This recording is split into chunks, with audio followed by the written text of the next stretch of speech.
Oui, na pesi bino mbote, bino soboso landa, pasteur John Tolia Pete, na zalia na kat na chaîne na bino bolingaka Isaïe TV. Na osenga tous les moutons ngaka Tolia Pete, à s'abonner kat na chaîne Oyo. Pasteur Ribé. Ah, chaîne à Moussa Nzambe. Voilà. Pasteur Ribé, Pasteur Ribé. Pasteur Ribé, Isaïe TV. Abwana makamo pesa kombo chaîne ya Bible oh. Pasteur Ribé, tala cannabis. Sabela pepo na biso lindana. Pasteur Ribé, Isaïe TV. Abonnez-vous massivement. Abonnez-vous massivement Isaïe TV. Ya Pasteur Ribé, Mosaliak bato anza komba o. Pasteur Ribé, batela kabampate o. Pasteur Ribé, mon batele bampate anza komba o. Isaïe TV, abonnez-vous massivement. Isaïe TV, abonnez-vous massivement. Je peux y merci. Mazalanga, Pasteur Ribé, ça m'a pas mola yo. Chakabiso pena mabondeli tozali pe bampatanza komba soki nalobi mabe bolimi sanga eza véritable motema na ngai ta moso nazalaka pe ignorant Pasteur Ribé nzamba pambola yo pona chaîne kitoko seili biso Isaïe TV partout dans le monde abonnez-vous massivement internet vraiment niveau ba soutenir biso artiste ba télévision elle ba buka biso te kuna yo aluka yo rien même si profil lo mide à sa conférence de presse quand internet ouais ba di sisi te ba soutenir biso so ba artiste te jamais ko mona ba ye na moni mutu ba nataka ba komote na mona ba mo soutenir na conférence de presse ya Covid ya ba moni ba mo sala biso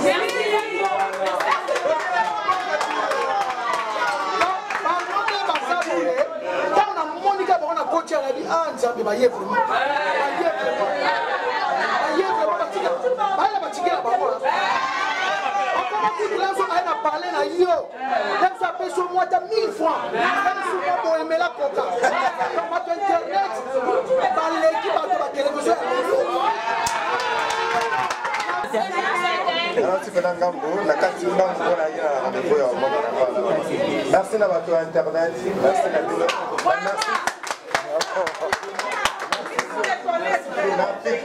Merci à ma professionnelle et à la journaliste. Bangonde Babanda m'a inspiré. Merci. Si on dit la malade, je sais pas comment les choses ont été. Mon temps quand ça commis, il y a un temps. Vers aussi ton dit va la maman et sopa.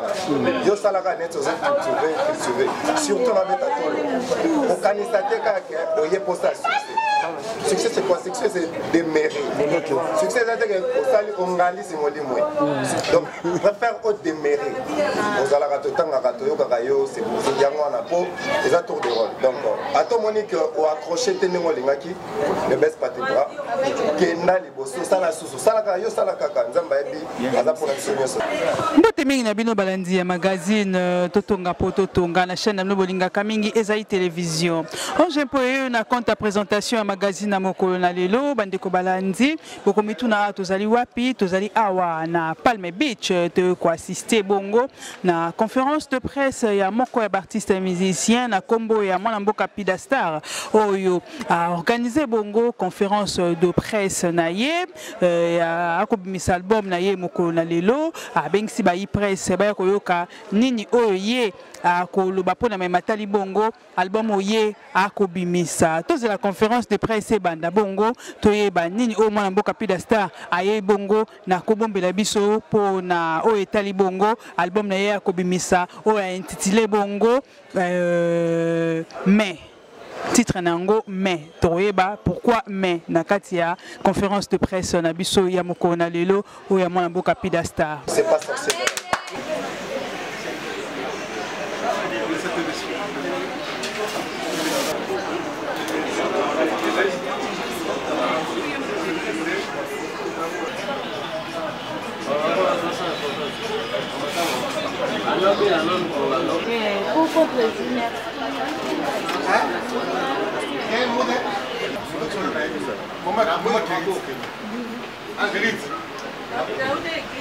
Bonjour, c'est comme ça que vous êtes. Voilà, on va s'excuser pour le léger état que nous avons connu, faute de technique. On va essayer un peu de le faire même s'il y a des petites difficultés. Nous sommes sans ignorer que nous sommes venus pour accompagner notre frère Pidastar, qui enfin est en train de faire sortir son album. Je pense que vous connaissez le titre. Lui-même il sera tout à l'heure avec vous pour essayer un peu de partager ce qu'il a prévu pour vous pour cet après-midi. Donc comme on vous l'avait dit au début, on s'excuse d'abord pour ces légers retards. Vous allez comprendre, on n'a pas de micro ici. On attendait les techniciens puissent arriver, mais faute de transport. Voilà. Donc on s'excuse un peu pour ces légers retards. Je pense qu'on va commencer notre conférence de presse comme d'habitude. Et pour d'abord commencer notre conférence, on va appeler l'artiste, il va venir et puis on va essayer un peu de lui accueillir comme ça s'est fait dans d'autres cieux. Essayer un peu de lui encourager parce que il a accepté de sortir, pas au dos de grands artistes de notre pays, mais quand même il a décidé de s'envoler avec ses propres ailes. Je pense qu'à son arrivée, j'aimerais qu'on puisse l'encourager et c'est un peu de l'accompagner avec des acclamations, ça lui fera du bien. Et entre-temps, je vous prie de vous lever, on essaie un peu de le recevoir et puis le temps qu'on puisse... Pidastar, l'artiste est là.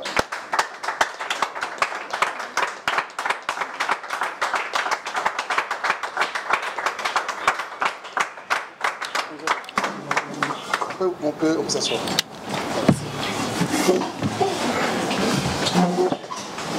Alors, je pense que l'artiste est là. On va le faire comme d'habitude. Une conférence de presse, ça ne se passe toujours en lingala ou en lingala aussi en français. Alors, pour la présentation de l'artiste, je pense que je vais passer la parole à mon ami. Il va aussi se présenter aussi, faire la présentation de l'artiste. Voilà. Voilà, chers messieurs, chevaliers de la plume, messieurs et dames de la presse, distingués invités à vos titres et qualités respectives, bonjour. Souffrez qu'on commence un peu en français pour une introduction, mais nous serons en lingala, c'est bilingue. En fait, nous sommes appelés ici, nous, qui sommes membres de la presse en République démocratique du Congo, pour cette conférence de presse de la présentation de l'album de notre cher artiste, lui c'est Pidastar. Pidastar qui va sortir son album dans quelques heures. Donc ici là c'est la sortie, c'est l'annonce de la sortie de son album qui s'intitule Mai. Mais on doit quand même retenir la présentation ou l'économie de la personnalité de notre artiste. En fait, Pidastar c'est un artiste musicien congolais que nous avons l'obligation de les connaître pour ceux qui ne les connaissent pas mieux. Voilà, il s'appelle Pidastar. Pidastar, comme un artiste, il a un sobriquet, mais il a une vraie identité, il a un vrai nom. Et il s'appelle Fulgence Malo Malo. Fulgence Malo Malo, connu comme le sobriquet l'appelle Pidastar, c'est un chansonnier, c'est un chanteur. Voilà, un chanteur qui s'est fait appeler par plusieurs sobriquets. Il est chansonnier, on l'appelle 25e vieillard, Rabouni, Sensei, Extrémité, cerveau penseur. Voilà, c'est comment on l'appelle. Donc chansonnier, Sobengue chansonnier, Aoyo Kayo, cerveau moteur, cerveau penseur. Mais on doit retenir une chose chez lui, c'est un auteur-compositeur. Donc quand on parle de chansonnier, c'est un parolier,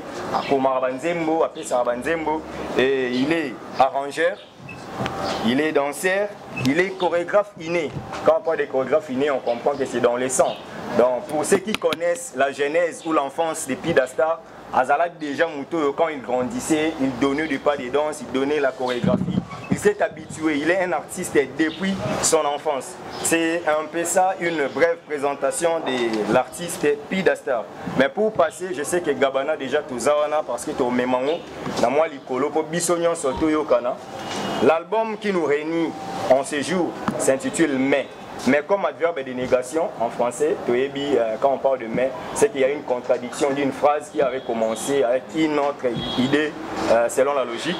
Et mais, l'album de l'artiste Epida Star comporte 15 titres. Mais vous allez, là, je sais que Gabana va le faire parce qu'il y a eu quand même 2 tubes qu'Epida Star avait déjà lancés pour la promotion de cet album. Mais moi, je vais un peu vite pour nous citer les titres qui font que cet album puisse avoir 15 titres. Nous avons au premier titre, nous avons Authenticité. Après Authenticité, nous avons Nostalgie. Bokono comme 3e titre, Kibomango, Tragédie ratée, et Kenge, Au-delà de l'amour, Mes adieux, Pitécanthropiste. Donc ça c'est un peu un mot emprunté, comprenez-moi. Il y a L'âme de mon âme. Et le 11e titre, Elle m'avait dit. 12e titre, Son Excellence. 13e titre, The King. 14e titre, Maman. Et puis pour boucler la boucle de cet album, nous avons Bomanga Neleng. Et dans cet album, vous allez comprendre qu'il y a des diversités. Il y a des chansons qui sont typiques Netolobara, mais il y a aussi des folk, afro-folk, Bablo Wane Betami, Afrobeat, Bablo Mondo. En fait, cet album est tellement riche et avec l'artiste, il va quand même essayer de répondre à toutes les questions possibles et il est prêt pour vous répondre, mais je repasse encore relais. Moi, c'est Steve Kambanga, pour ceux qui ne me connaissent pas trop. Je passe les relais à mon confrère Gabana Bassele pour la continuité des débats. Merci. Voilà, comme ça a été déjà dit, je pense que un tout petit peu c'est éclairci. Alors, on va partir du côté de l'artiste, il va s'exprimer pour nous donner son monde et circonstances, afin qu'on puisse commencer notre échange comme d'habitude. Alors, Pida. Merci. Bonjour à tous. En fait, on a préféré avant de décoller dans l'étape, ceux qui ne fait qu'une minute en silence pour nous moi, c'est très important. On peut s'élever.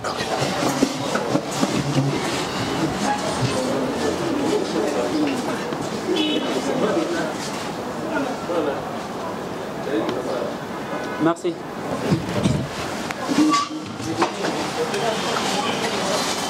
Je vais continuer. En primo, on a s'excuser d'abord pour notre temps. Normalement, le programme est à 11h juste. Vu la réalité, on a des moutons, machin, ça dit que on a retard. Moi, personnellement, je m'excuse auprès de vous. Moi, Ezaki n'a volonté d'en gâter, mais en réalité, autre côté, nous sommes ensemble, donc ça en fait ça. Dans mon coup, c'est. Moi, c'est mal au Kalimba Fréquence. Vraiment, on a mal au Kalimba Fréquence. Nous avons plus connu dans Komboya Pida Star.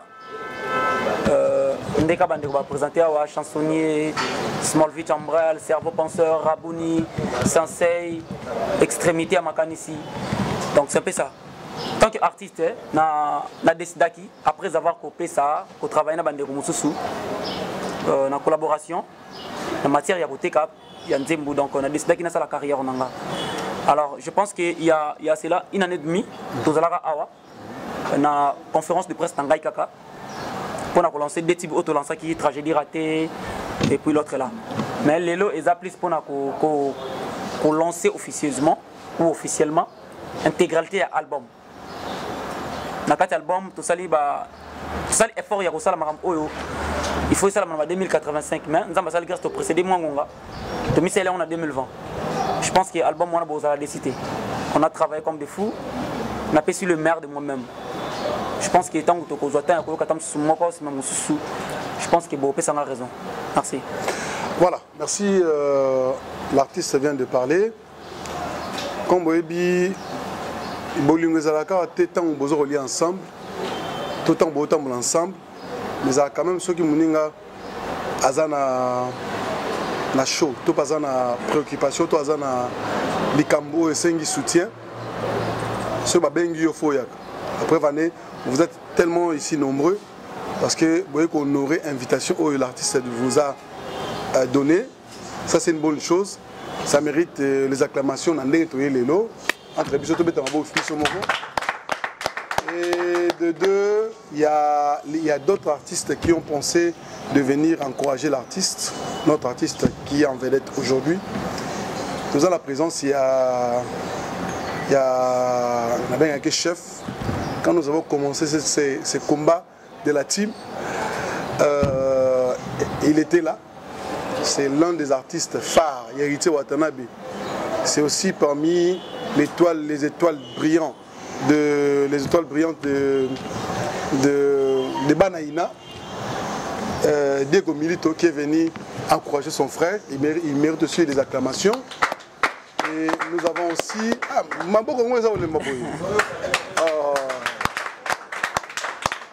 Bon, Diego Milito Zawana. Diego Milito, l'un de piliers héritiers Watanabe, a aussi fruit à Ina. Oh, les lances à Ina. Elle a encouragé frère Naïe Frigence, autrement appelé Pidasta. Alors, nous allons on a Kissinjora, comme d'habitude, c'est la star. Hein? Kissinjora. Je pense que le Ebi, malgré la promotion héritier, mais nous avons donc, Kissinjora, nous avons la musique sans Kissi. Elle a accompagné Yangon, hein? Ok. Elle a accompagné Frère Naïe, elle a la musique sans Kissi. Donc, je pense que Nabiso Toyawa, tu peux accompagner, tu peux encourager Frère Nabiso. Alors, je pense que l'artiste a assez parlé. Vous avez compris, vous avez plusieurs questions, peut-être pour Tosola Lelo. Je pense qu'on va commencer à procéder au Tomboli Liboko. S'il vous plaît, hein, tous un peu discipliné pour les atteindre la conférence de Zarabatu. Je pense que le Lopena titre ma bête voilà. Donc, au Tomboli Liboko, on te choisit, tu viens ici parce que la caméra est à côté. Au lieu de Miwana, poser question à yo, parce que le micro pour na question, voyez qu'on a bien exaté. On s'est présenté, Naï entre Pouilly, des AI Télévision. On a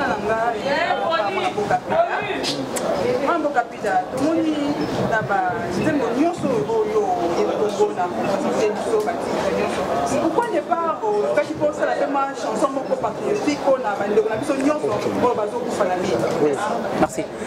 Merci pour la question. On va répondre au boé pour notre Monokia. Question on a les œuvres ma capitale. Chanson patriotique n'a pas au salango. Les alipé. Mais sauf que comme mana bonus, titre nango ezala qui ça sent malebo. Qui ça sent malebo. Na boya ko imbila est. Na boya ko imbila bat ko ba pasala ngo déjà ba 20 le bembela ba est. Ba kofi ba imbila ba Congo. Na moni ba pasala banzembu ya ba qui ça sent bopeto ba c'est le scram ba to be basali yango. Nanga na sali qui ça sent malebo. Pourquoi ça sent malebo? Tangu ngana bande tant ça qui non mona muke. Bien sûr on a jeune. Tant il vient mona muke. Papa ça ça tu musala ye. Ça va servir le polia. Alia atonda te article la biso. La frigence vient manger. Mais ça vous remarquer qui ça sert lelo. Papa bena tu musala mon bena alia atondi na ye. Mais ce que tiki wa bobo me na lia air moko. On va prendre ça dire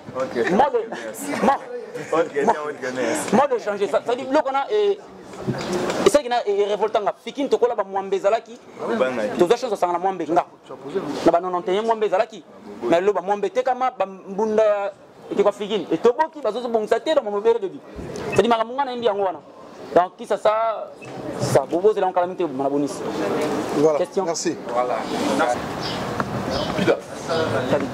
Félicitations. Merci beaucoup. Non, non, félicité. Merci. Pourquoi? Parce que...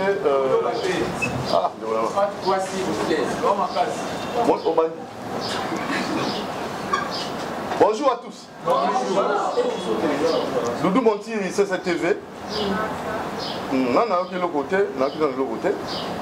Mais d'abord... Au Bandaka, on a félicité. Merci. Non, non, ok, ça déjà au CP là. Ok.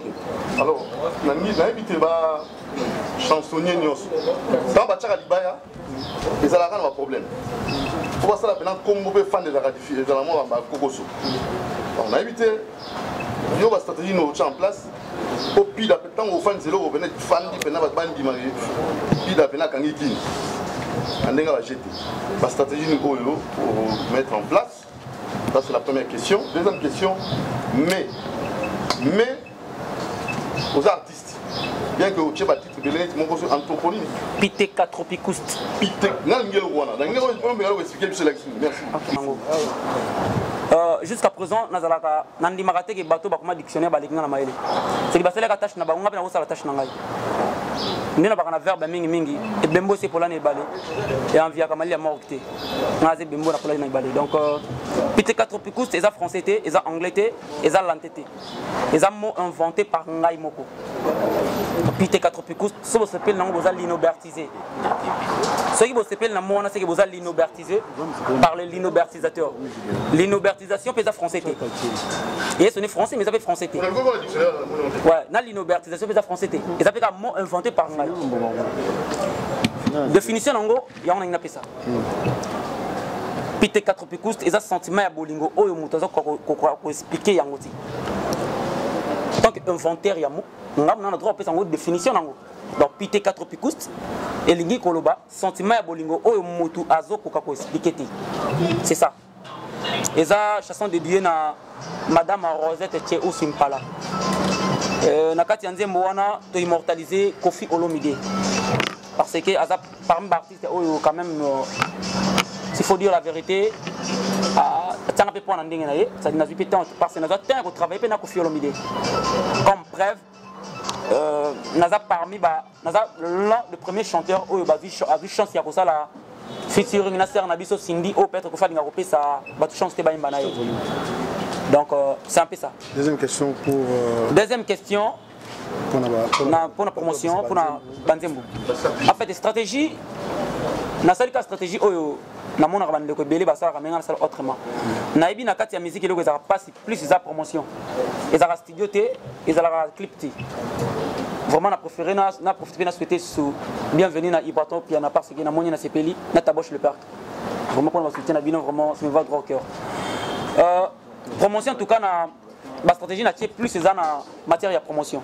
Parce que na Rosala Nzembo, je pense que Diego Milito to vienzora to bande comme sous ba contredire ngaté, d'abi compétence panga moké na matière de Rosala Nzembo. Côté on a déjà bourré. Mais pour na correction, c'est-à-dire qu'on a effort dans la promotion à la hauteur. C'est pourquoi on a beaucoup de album, on a débattu tout c'est-à-dire des albums brûlés. On a une conférence de presse, on a respect pour Nabi, sans bino, sans on a donc il fallait au travers bino présenter bino album officieusement et puis en matière de stratégie vraiment on a la promotion à la hauteur. C'est un peu ça. Voilà, merci na Sepelato to accueillir Ibrator. Quelque chose d'occupation on a ma préférée quoi accompagner frère avec des informations. Voilà. Donc on va prendre notre frère là-bas. Congo Star. Congo Star. Confrère Congo Star, question. Comme d'habitude. Pila Star, question à raison. Il s'est présenté d'abord Combo. Yannick Yangouba, journaliste chez Congo Star Télévision. Question à raison. Ah. You speak English. Question à raison. Pila Star, Awa, Routi au de soccer, aux chanteurs, t'es carapé Banzembo. Naza chanteur, naza chansonnier. Oui, aux chansonniers. Chanteur, ça va. Grand pote, il y a les naba. Diego Milito, on a la chansonnier, au t'es carapé Banzembo. Est-ce qu'il y a un bimisi album Yassiba pour continuer quand on a t'es carapé Banzembo, to éviter. Question à Mayangouba. Merci. Merci. Frère Nanga Congo Star TV, n'a pas répondre au boy. Dans la vie, il y a les uns et les autres. Moi, je fais partie des uns et non partie des autres. Papa le tumba pose à le tumba, azaki na posa koyemba te. Agardaki le tumba o bat baye belaki. Nga naza chansonnier. Na ko sepela ko traiter comme chanteur te. Et puis bo condamner nga na voix te. Tant que voix na ngeza moi jar to eza malamu to mabe. Bo compter nga na côté wana te. Pour naza vraiment chanteur te. Nga naza chansonnier. Vie nanga eza ko sala nzembo. Vie nanga eza nzembo. Ça veut dire ngai moko na miyebi ke na ko pesa ka jamais valeur plus na ko yemba ke ko koma. Comme na koma chaque jour. Et que ça très difficile na garda ka ba œuvre wana na zela ka 2 à 3 ans ya ko sala album. C'est impossible. Donc na tikali chansonnier kaka oboye bakinga nazo connait toujours au travail na ba collaborer nanga. Merci, je pense que comprendre. Voilà, donc Franck... Et là-dessus, moi, simplicité, hein. Vraiment, les artistes, ils vont soutenir leur jeune frère. Ils ont appelé ça les masses, vraiment, que tout le monde a tendance, c'est à la artiste, c'est pas faux, quand même, sur la discipline. Bon, dans la question du ballet, on a tout dans les cerveaux penseurs. Moi, c'est Franck Niembo, Africa Télévision. Je suis dans Liboso. D'abord. Les lots, tout le monde dans le monde de la musique, on bénit les cerveaux penseurs. Tout le monde a que, excusez-moi, je rapporte ce que le mélomane disent de fois. Boyar en avoir beaucoup de sarabino privilège pour que vous ayez succès, vous avez compris, Bayo la bino. Boyar plus na insanité. Quand on dit l'insanité, on le sait très bien. Ils ont la cri, ils ont la paix, na baruma na bino, ou même maramo, mamaloba moro, boinakati. Il y a un institut public. Alors je me pose la question, est-ce que le cerveau penseur sera dans la même lignée? Il y a un auto-réclamant à chaque fois qu'on voit les artistes. Ou bien tu as une autre voix que tu vas nous amener? On a une question à l'épouse. Question mi-balé, on m'y bénit le cerveau penseur. Le cerveau penseur c'est trop fort. Je me pose la question, au côté de Félix Oisé, est-ce que le lot,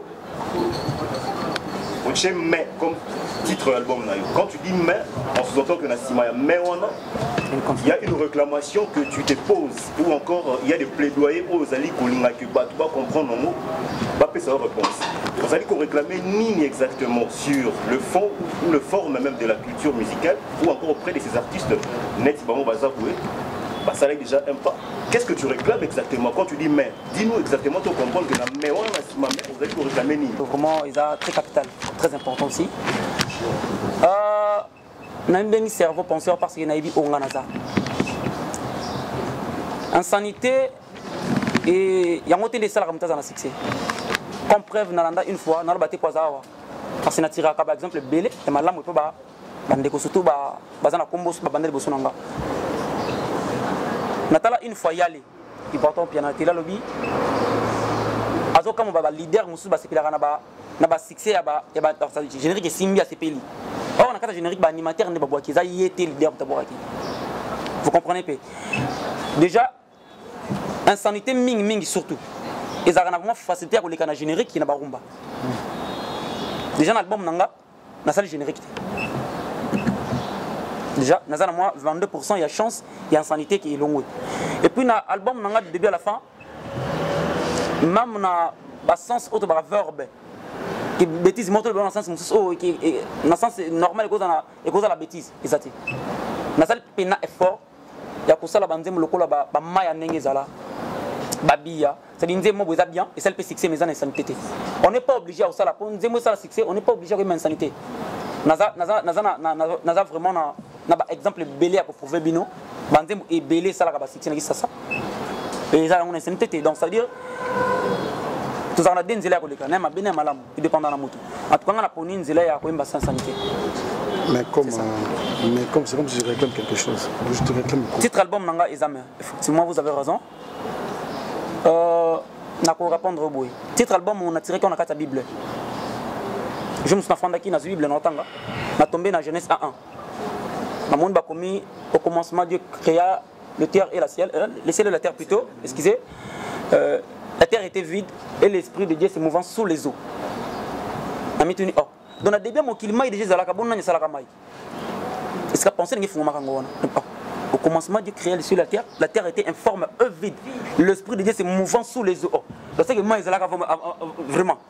Boulé qui wana. Qu'est-ce que pensez que font? Nazo réclamé et le remorté. Mais na meminde on a memi. Dans un temps, il y a réclamer. En français, celui qui n'a pas le droit de se révolter n'a pas le droit de se lamenter. Citer le nom d'un artiste. Parce que il y a question de Gigaga, non. Non. Référence, je pense que Demi Yemoko attend un combat artiste. Autant Ibrator, autant Kofi, autant tout. Mais ce cas, si tu combat artiste, s'il vous plaît, s'il vous plaît. Non. Nous avons pour ma finance. Personnellement, nous avons la producteur d'abord un. Album nous avons Ebandeliti Sukangai Moko.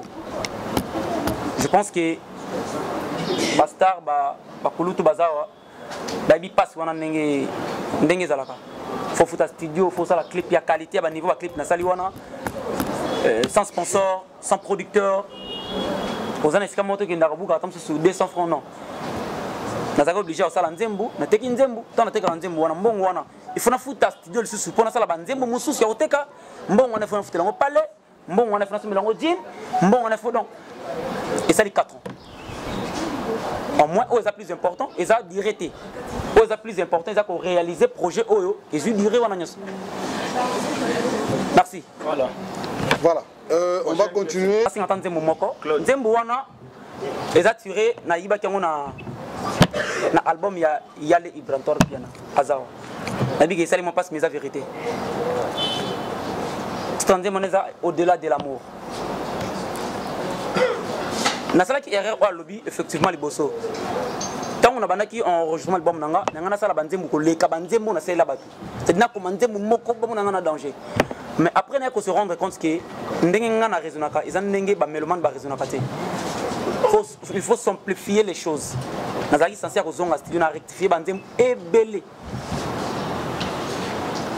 na yoka mutu nyoso na yoka batu nyoso na yoka album ya Yale na yoka banzembo album Gugan Wata na yoka Pali na yoka Ferré na yoka Kofi baza na kombo ba yebana liboso nanga parmi bango ezana bazala ba chansonnier liboso nanga ba Kofi Olomide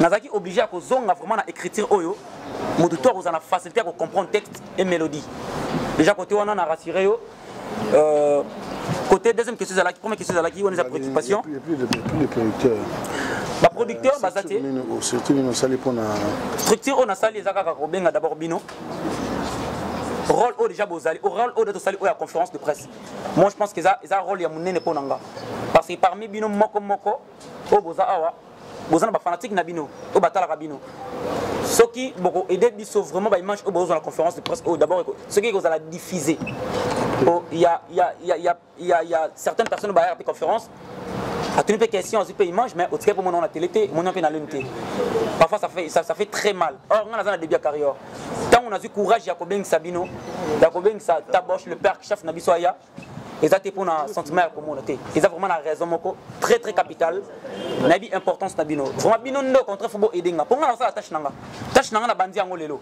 ça dit na sala quel bon na niveau promotion na bandi yango lelo temps na bengi bino ça déjà début à promotion comme ba mécène ba comme ba combattant ba producteur bazala lisuté nga na ça la part nanga tant artiste congolais bino peut-être ba ndeko nanga ba congolais ba chroniqueuse au bozawa bo portenga mais forte na ba chaîne na bino na be mission na bino bolobela kabiso soki moyen kozala nazana eloko ko pesa bino te na nzemu nanga na lobilo ko moko na lobi na sa mwasi moko na bi nazangi lola na lifelo ko pesa yo mais le plus important nazana motema ya kolinga yo ezandenge mona bino nazana eloko ko pesa bino te nazana mbongo te nazana mutuka te mais o nazana ngoza œuvre eza art na pesi bino tant que bande ko nanga côté na bino pe bo edenga bo changa poa na oh beaucoup plus ça la soutien à bien l'album nangai merci ok bon pardon Gabana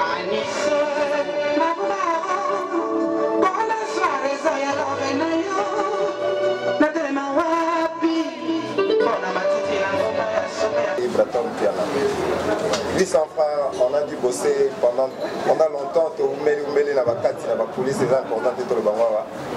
Mais azo ils me voient nandeng moi zone ngatamula na musique ba comprendre les gars pourquoi mais là l'argent fanatique na bien quand même ma finda danger parfaitement mais azana ba ligne mo benza ba pesa na bige ata lelo te yo ko se focaliser na succès yo sala ka ndé ya bien et tout à mité ma voilà merci beaucoup c'est la situation est à pour l'embi merci alors on va continuer avec bienvenue succès Basindi les cœurs Batebele va participer na 4 albums oyo na 15 titres wana ezana ba titres dans la studio tu connais tout aussi c'est-à-dire ezana version mususu mais ezana version mususu parce que na album officiellement awa na bato ba éviter tozana projet featuring avec Yale Ibrantor en cours na album officiellement donc tant mususu peut dans 1 ou 2 mois donc vous allez avoir bonus album oyo na bangi et le roté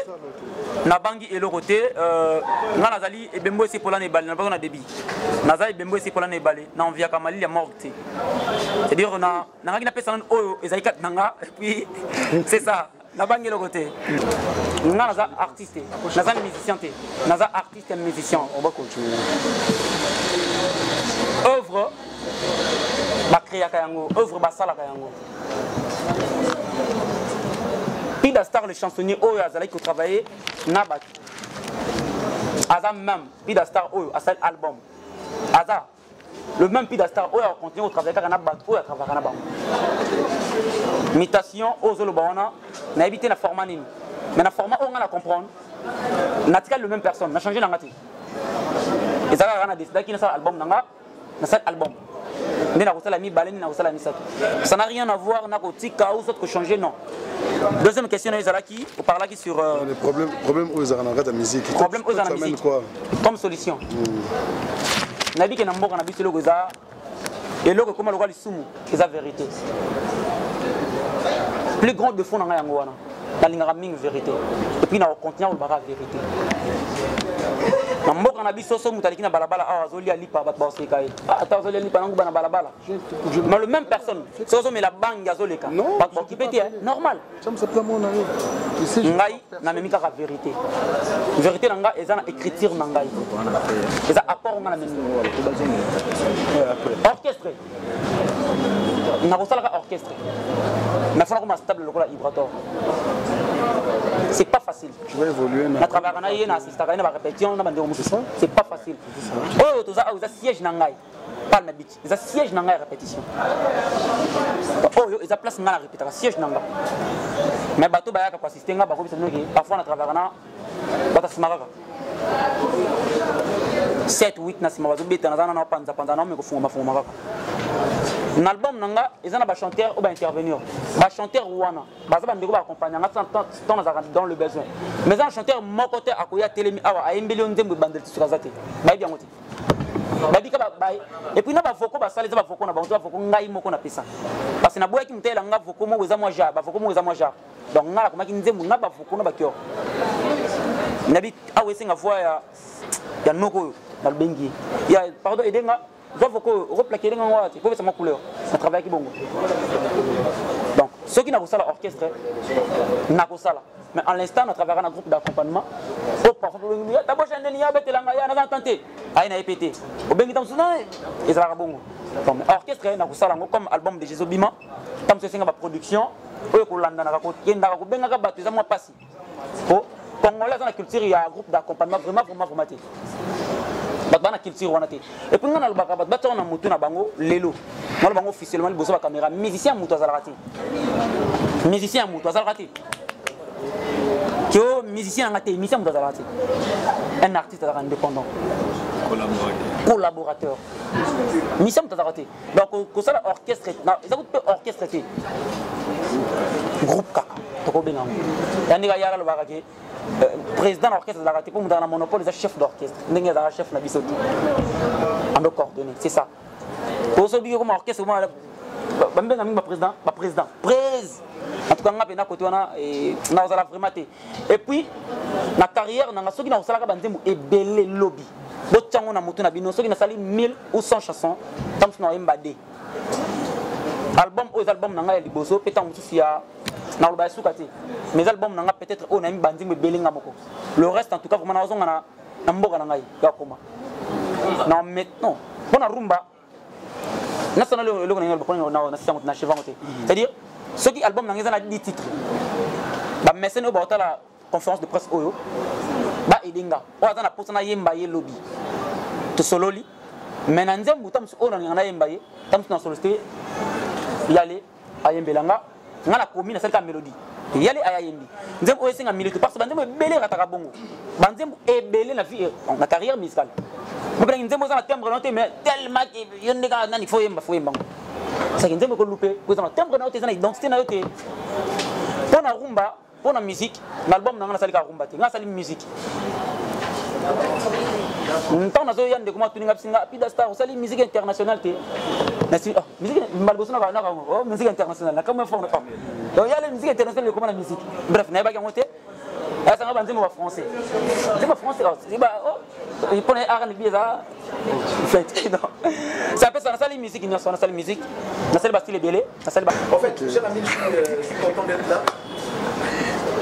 Félicitations. Merci. Tu es marié, je suis Lalo. Félicitations. Comment la droite? C'est à Balité. Il y a pas de modifier. Quelle est la place aujourd'hui? Il y a une question polémique, maintenant tout n'aura. Quelle est la place aujourd'hui de l'Internet et la télé traditionnelle? Parce que généralement dans des conférences de presse,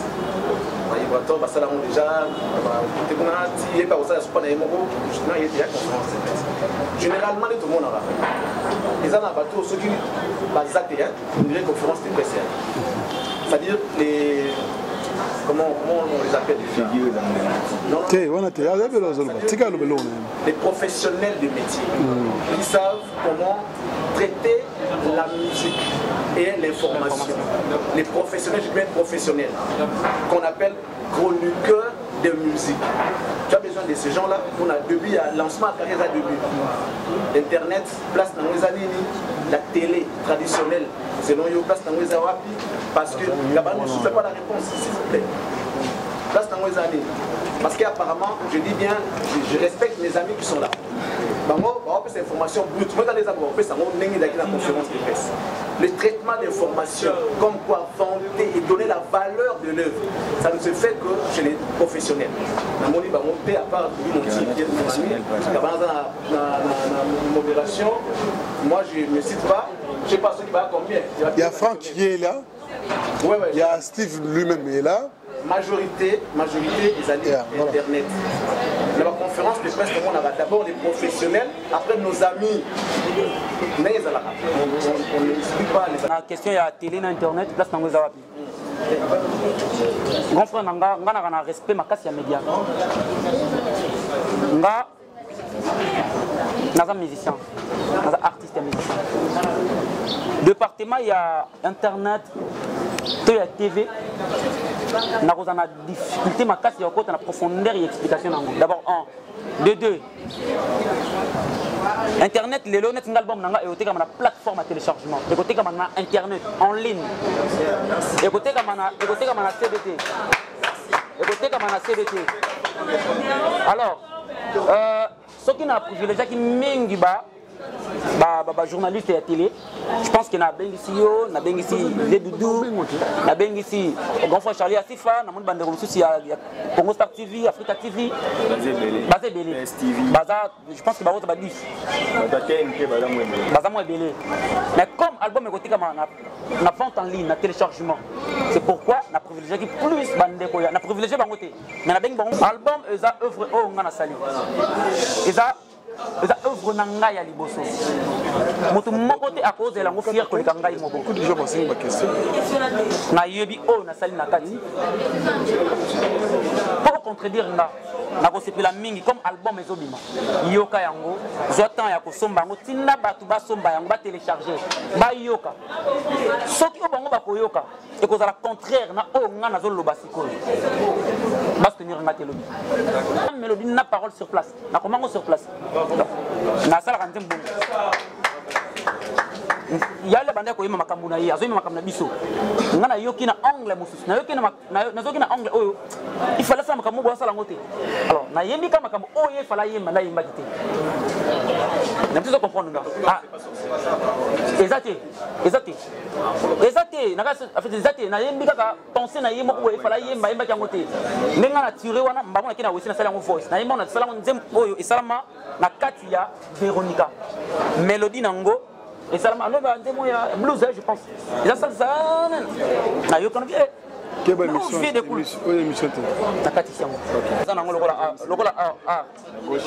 Ceux qui n'ont pas posé à interpréter une zembe moko ya moto. Et ça m'a bêté. Parce que nous avons connu. Mora, je pense que c'est la réponse. Nous avons connu la public. Na bandi yango siko komiye banisa na public. Et cause la mabe mingité. Que lobby ce que vous avez pas le na beta o kanga na invita mususu don dédié à Vibrator eza mabete nde ba fandi awa baza ba usage unique té na bi valeur na bango comprendre? Donc, ce qui est le moninga, na bête concert, et que na mbinzem na moko, na simano na mbinzem ibrato, na simano na mbinzem ya héritier, na simano na mbinzem vendora, comprendre nga d'abord. Et ça parce que ma fanatique est Ibrator. N'a pas un effort fanatique, n'est pas fanatique nanga. C'est une bonne chose. Ok. Fanatique a fallu faire ma fanatique nanga. Il y a fait effort mais nanga. Effort on a ça album nanga ngwana. C'est album nanga na saliba. Comment dirais-je? Na saliba. Un métissage. Un métissage. So quel album nanga ka faire, o ka bena faire ya faire. Et ya bongo bongo te ya faire. O ka bena Carlito ya Carlito. Il fait beaucoup le coup. Ko ba ba bien te Carlito ya Carlito, o ka bena Jos bien ya Jos. O ka wata come back to me, na bena hérité Watanabe. Donc là vous avez félicitations. Alors donc na bena Watanabe, c'est na sala qui effort na sala bongo. Mais comment na mabete lobby ce qui est concert to répéter na c'est maman toute notre répéter bandim na bango. Répéter na to répéter bandim na te. To répéter ba don dédié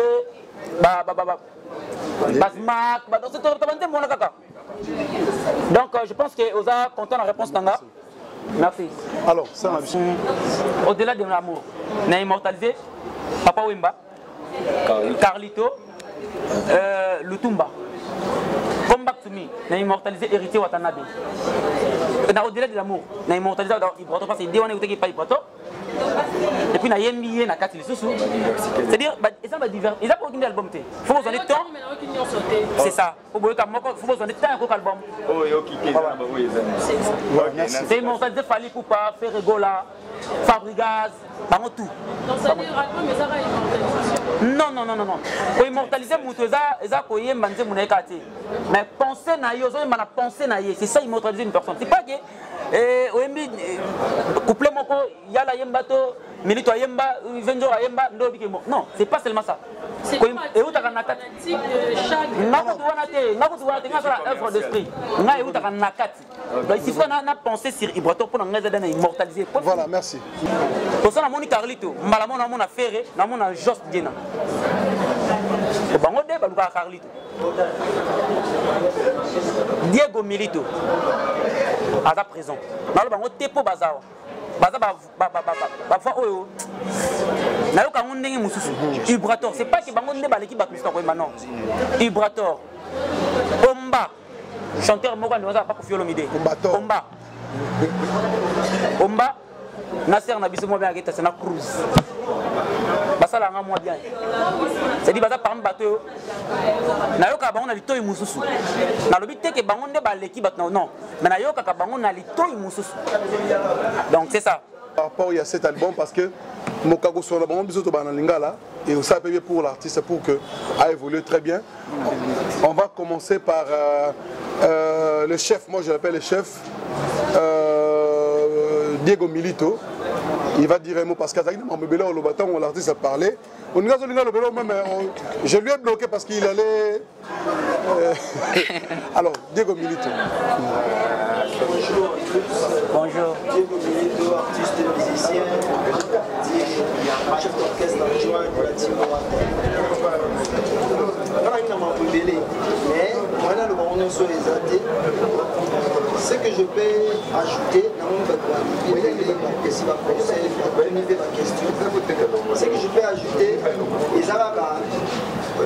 monde où a mis la vie de tous les temps, de tous les jours, où tout ça va encercler sous presse. Des fois, il peut parler positivement pour toi. Des fois, il peut aussi parler négativement. Donc, Ekoya. Monde et la célébrité, dans la musique, dans la célébrité.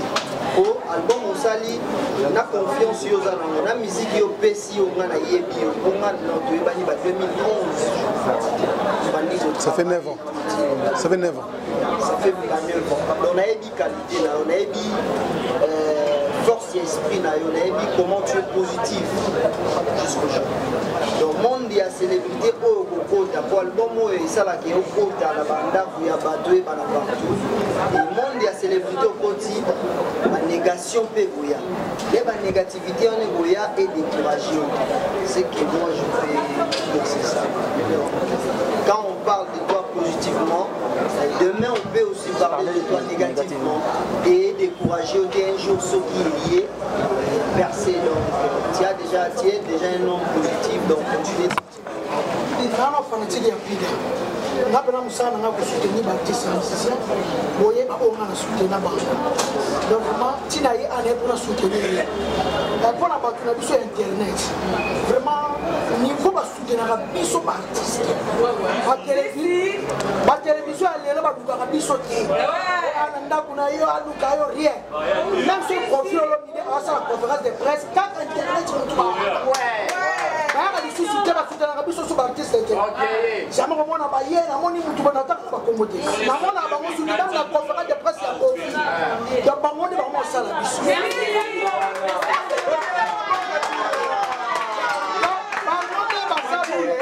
Quand on a Monica, on a coaché à la vie, ah, nous avons baillé vraiment.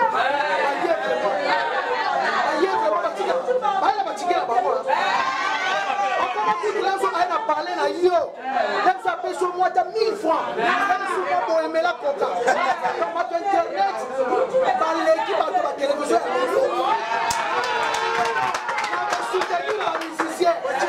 On va soutenir les musiciens. Dans internet, va soutenir la biche d'argent. Comment ça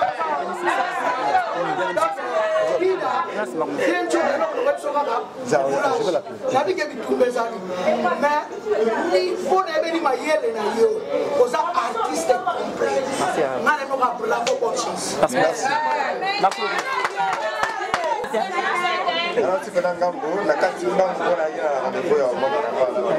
merci à votre internet, merci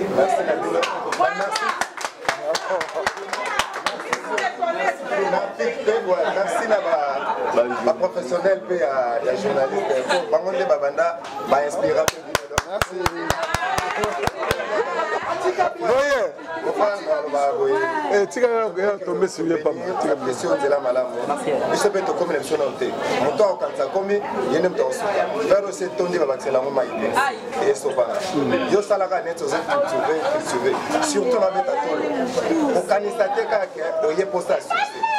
Succès c'est quoi? Succès c'est des mérites. Succès c'est que on réalise mon limoué. Donc préfère autre des mérites. Aux alarato tangarato yo kakayo c'est yango na po les tour de rôle. Donc à ton monique au accroché tenengo lingaki ne baisse pas tes bras. Kenda liboso sala susu sala kayo sala kaka nzamba ebi aza pour la c'est pas sorcier. Donc tant azaki na makambo yo na psaki ba courage belé tout ça parmi bateau to participer même moralement même physiquement to apparaître dans l'album on a donc cerveau penseur tellement résonnant trop bateau vraiment il faut beaucoup un message alors on senga na yo ko tia coup de pouce bateau baye banini alobi na katipo il a de quoi parler dedans. Merci ko balandi bochi wana kolanda bongo magazine na bino totonga pototonga to yaki awa na kati ya conférence de presse ya mwana mboka Pidastar oyo ayebi bongo na kobimisa album na ye abengisaki bayimboka abengisaki bayi presse baya bongo ko assister na kati ya conférence de presse na ye boyoki lolenge kani bayimboka batunaki mituna na bango bayi presse bayebaki bongo na kotuna oya bango mituna pona matali bongo album ya mwana mboka Pidastar oya intitulé yango main boyoki pour le pourquoi ya mewana ngana tonti mino botondi boyoki mituna lolenge kani moko na moko atuni na sepeli poete bozalaki vraiment ebele liboso ya betando na bino pona kolanda bongo magazine na bino obolingaka mingi totonga po totonga na chaîne na bino Ezaï Télévision ezalaki ya bino Ange Mpoi na compte ya présentation ya magazine na mokolo na lelo na sima ya caméra na moni wana mwana mboka merci Lenga réalisation Didier Mbongo na roboso na te ba nyonso ba kosunga biso na moni wana maman Nelly Amidou elongo na bana na ye Ousmane Moussa bambote na bino bipai wa peso mino na mboka ya Londres na moi maman Louise na moi pasteur Ibansa na moi susu notre maman Yomo Formosa merci beaucoup na mboka ya Paris merci maman pour na ba soutien na bino botika la malamu kimeo mabota mabiso kolonzambe apambola biso tokutani mbala sima na mikolo mizali koya na kosenga na bino bobosa na te ko s'abonner vraiment massivement na chaîne na bino Ezaï Télévision merci et